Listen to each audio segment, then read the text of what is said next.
Kateksasi Pangrimat Rabu Kliwon 23 Juni 2021. Tema Jangan Takut. Mari kita masuk di saat teduh.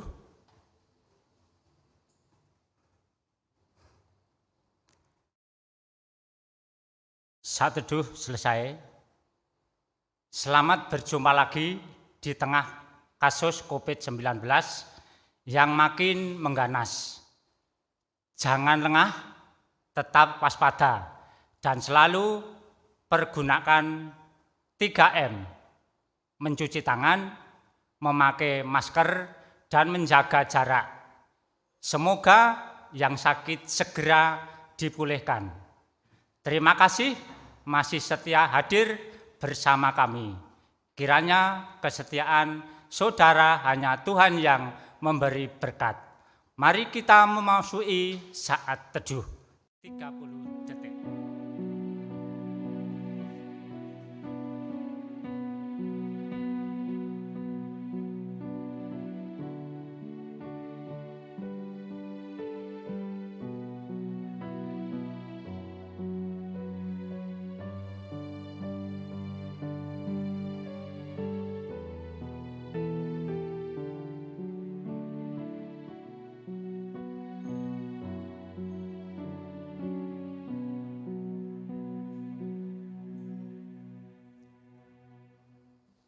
Mari kita tetap bergembira sebagai salah satu imun yang terbaik.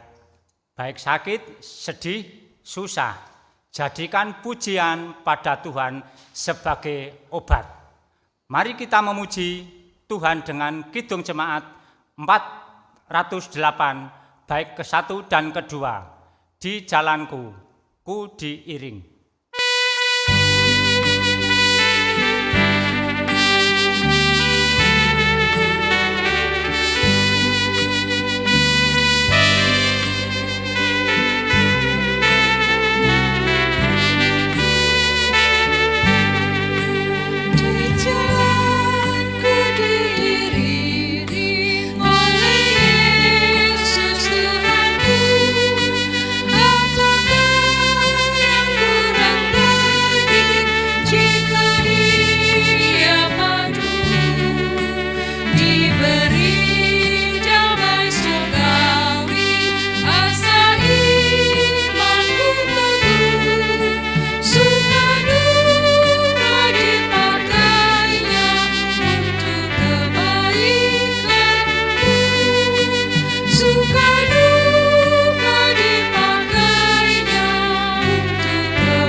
Mari kita berdoa.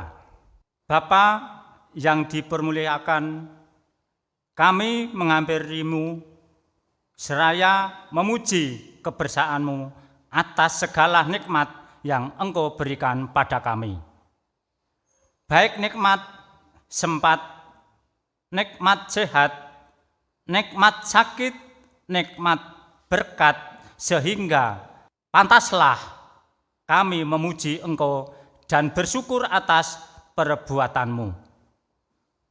Ajar kami juga untuk bisa tetap tersenyum walaupun pahit kehidupan kami. Ajarlah kami terus memiliki harapan yang kuat di tengah berdayaan kami. Terima kasih ya Tuhan. Kami akan mendengar firman-Mu dan merenungkannya dan melakukan dalam hidup kami. Tolonglah kami dalam Kristus. Amin.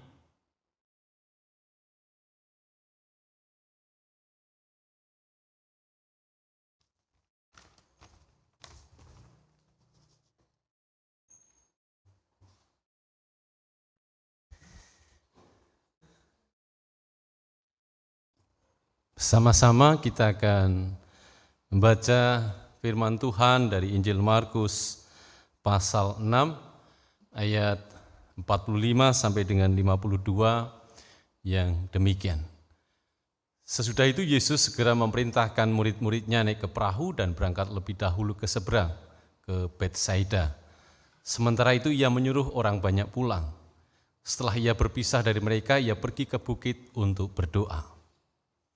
Ketika hari sudah malam, perahu itu sudah di tengah danau, sedang Yesus tinggal sendirian di darat. Ketika ia melihat betapa payahnya mereka mendayung karena angin sakal, maka kira-kira jam 3 malam ia datang kepada mereka, berjalan di atas air, dan ia hendak melewati mereka. Ketika mereka melihat dia berjalan di atas air, mereka mengira bahwa ia adalah hantu, lalu mereka berteriak-teriak. Sebab mereka semua melihat dia dan mereka pun sangat terkejut, tetapi segera ia berkata pada mereka, "Tenanglah, aku ini, jangan takut." Lalu ia naik ke perahu, mendapatkan mereka dan angin pun redalah. Mereka sangat tercengang dan bingung. Sebab sudah peristiwa roti itu mereka belum juga mengerti dan hati mereka tetap degil. Demikianlah firman Tuhan. Bapak Ibu, saudara-saudara yang dikasihi Tuhan, kira-kira apa yang menyebabkan para murid melihat Yesus yang berjalan di atas air adalah sebagai sosok hantu? Saya masih ingat di waktu kecil, di mana umumnya jarak antara rumah dan kamar mandi itu cukup jauh dan melewati sebuah ruang yang gelap. Lalu ketika melihat ada bayangan hitam, itu menjadi deg-degan dan pikirannya kemana-mana. Lalu berpikir bahwa itu adalah sesuatu atau hantu. Ini kerap kita alami bahkan ketika kita berjalan di tempat yang cukup gelap, goyangan apapun menjadikan kita sangat takut. Lalu apa yang membuat ini terjadi pada para murid dan kita semua? Saya mencoba adalah pikiran. Pikiran kita selalu bermain sebelum kenyataan itu kita lihat dengan jelas atau kita alami dengan sungguh. Jadi ketika kita belum melihat dengan jelas apakah bayangan itu, pikiran kita sudah kemana-mana. Misal ketika kita mau berdagang, kita berpikir apakah nanti laku atau tidak, lalu saingannya bagaimana dan sebagainya. Sama seperti beberapa orang yang takut vaksin, karena ada cerita-cerita di seputar vaksin, ada yang sakit, bahkan ada yang mati. Pikiran inilah yang menjadikan kita bisa berhenti atau melanjutkan untuk terus berkarya dan berjuang. Dan ini diperparah ketika kita melihat adanya hambatan, adanya sesuatu yang menghalangi. Dan di cerita ini kita melihat ada angin sakal. Saya membaca di kamus BMKG, angin sakal adalah angin pegunungan yang turun dari gunung lalu sejajar dengan permukaan air. Dan angin sakal ini adalah angin yang biasa terjadi di seputar danau. Ini menjadikan mereka sangat kepayahan, lelah dan jenuh bahkan bosan. Jadi kita melihat dari jam 12 tengah malam Yesus melihat bagaimana para murid itu dihadang oleh angin sakal, baru jam ketiganya dia turun mendekati mereka. Hal-hal seperti inilah yang mempermudah pikiran kita cenderung lebih banyak bermain ketimbang melihat kenyataan atau merasakan kenyataan yang terjadi. Maka dari sini kita perlu belajar Bapak Ibu dan Saudara. Yang pertama adalah berlatih mengendalikan pikiran supaya menjadi seimbang untuk dijadikan sebuah pertimbangan. Misal, kita mau berjualan, hal yang positif yang kita pikirkan adalah nanti akan laku keras. Tetapi kita juga perlu memikirkan ketika ada rugi, ini hal pikiran yang negatif. Maka kita akan mempertimbangkan segala risiko jika kita mengalami kerugian dan jika kita mengalami keuntungan. Apa yang kita lakukan ketika kita mengalami kerugian dan apa yang kita lakukan untuk menerima keuntungan. Inilah yang akan menolong kita. Jadi kita berlatih supaya pikiran ini menjadi seimbang tentang hal yang bersifat positif dan tentang hal yang bersifat negatif. Lalu yang berikutnya kita perlu belajar tentang keyakinan. Jadi sebenarnya para murid kan adalah nelayan, artinya sebenarnya angin sakal ini menjadi sesuatu yang sangat biasa. Tetapi mereka menjadi sangat takut pada waktu itu ketika melihat Yesus. Persoalan kedua adalah persoalan keyakinan. Jadi keyakinan kepada diri dan keyakinan pada Tuhan itu harus 100%. Ini yang benar-benar penting bagi kita. Jadi penting bagi kita untuk mampu dan melihat tentang keyakinan yang ada dalam diri kita dan keyakinan kita kepada Tuhan. Sehingga kita tetap mampu melihat hal-hal positif dalam diri kita dan hal-hal negatif dalam diri kita, dan juga yakin akan situasi atau apapun yang terjadi dalam hidup kita, ada Tuhan di sekitar kita. Nah, tantangan dari keyakinan 100% dan kepada diri dan kepada Tuhan adalah kedegilan. Di ayat terakhir itu, kenapa mereka sudah mengalami peristiwa roti yang begitu mujizat, tetapi mereka belum bisa memahami tentang peristiwa ini, yaitu kedegilan. Kedegilan ini dipahami sebagai kekerasan hati yang ingin selalu menang sendiri, mau benar sendiri.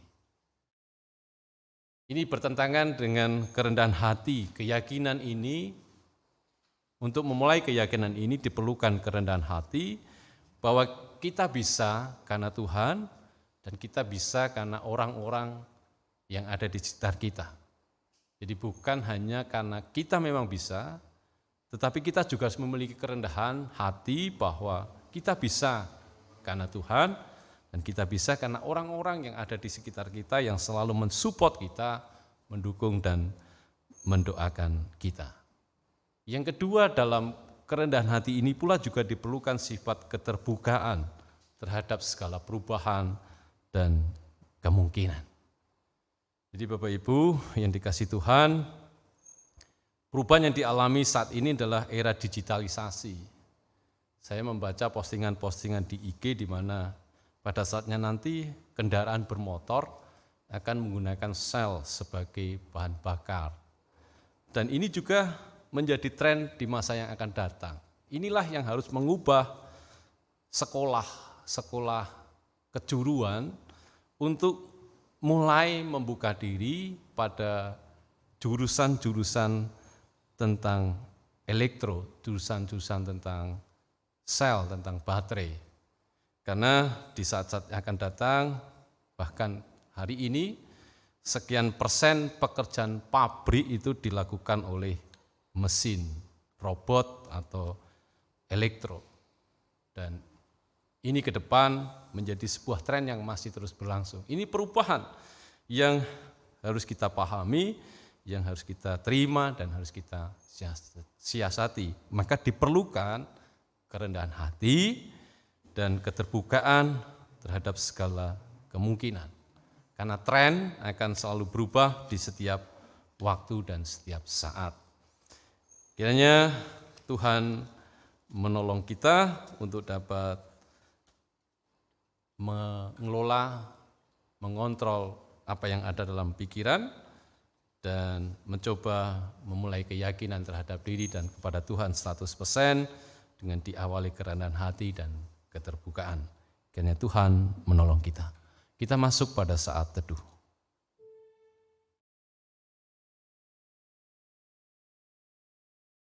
Saat teduh selesai.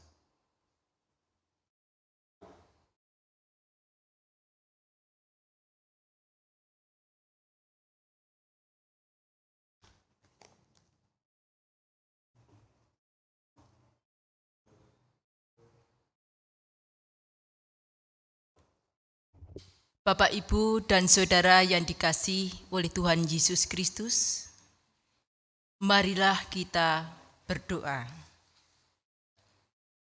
Tuhan, kami bersyukur untuk sabda-Mu hari ini.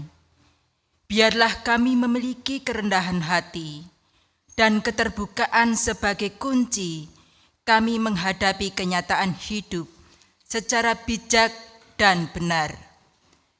Bahkan di saat pandemi yang belum tahu kapan berakhir. Terima kasih untuk banyak hal yang Engkau ajarkan melalui pandemik ini tentang siapa kami dan siapa sesama kami. Kami ternyata rapuh dan kerapuhan kami harus memperhatikan kerapuhan sesama kami untuk saling menolong. Terima kasih Tuhan untuk waktu yang indah dan kebersamaan ini walau melalui virtual. Dalam Kristus, amin.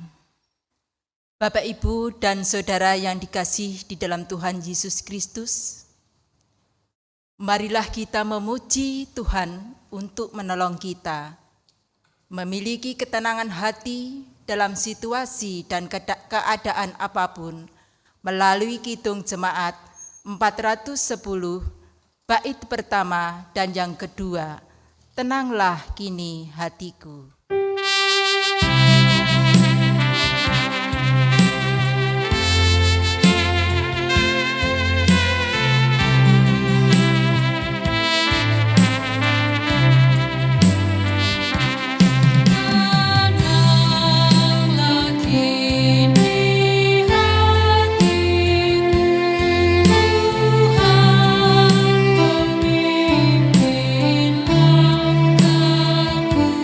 Di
dan saudara yang dikasihi oleh Tuhan Yesus Kristus, mohon maaf apabila dalam pertemuan virtual ini ada banyak kekurangan. Tetap dukung saluran ini menjadi media transformasi karya Tuhan di saat ini dan saat yang akan datang. Termasuk penggandaan studio mini bagi keberlangsungan media ini setelah ada ibadah onsite. Terima kasih, Tuhan memberkati. Salam damai sejahtera.